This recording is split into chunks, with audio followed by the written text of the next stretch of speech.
UEFA Champions লিগে জমজমাট এক রাত উপহার দিয়েছে লিভারপুল, বায়ার্ন মিউনিখের মতো দলগুলো।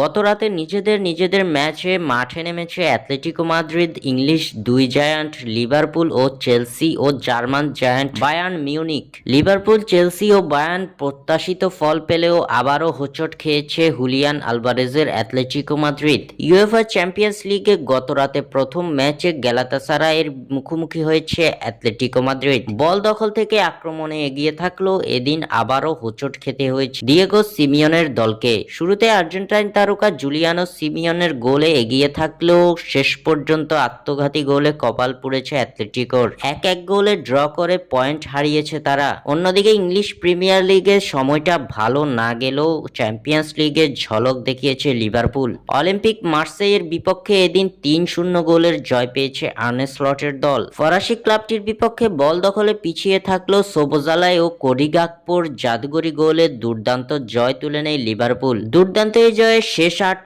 নিশ্চিত করেছে ইংলিশ জায়ান্টরা। একই সময়ে নিজেদের ম্যাচে জয় তুলে নিয়েছে আরেক ইংলিশ জায়ান্ট চেলসি। পাফোসের বিপক্ষে 1-0 গোলে জয় পেয়েছে এনজো ফার্নান্দেজের দল। স্ট্যামফোর্ড ব্রিজে ময়সেস কাইসেদোর একমাত্র গোলে জয় পেয়েছে লন্ডনের ক্লাবটি। অন্য ম্যাচে ইংলিশ তারকা হ্যারি কেইনের জাদুতে ইউনিয়ন সেন্ট জিলোইসের বিপক্ষে 2-0 গোলের জয় পেয়েছে জার্মান জায়ান্ট বায়ার্ন মিউনিখ। দলের হয়ে জোড়া গোল করেন ইংলিশ তারকা হ্যারি কেইন।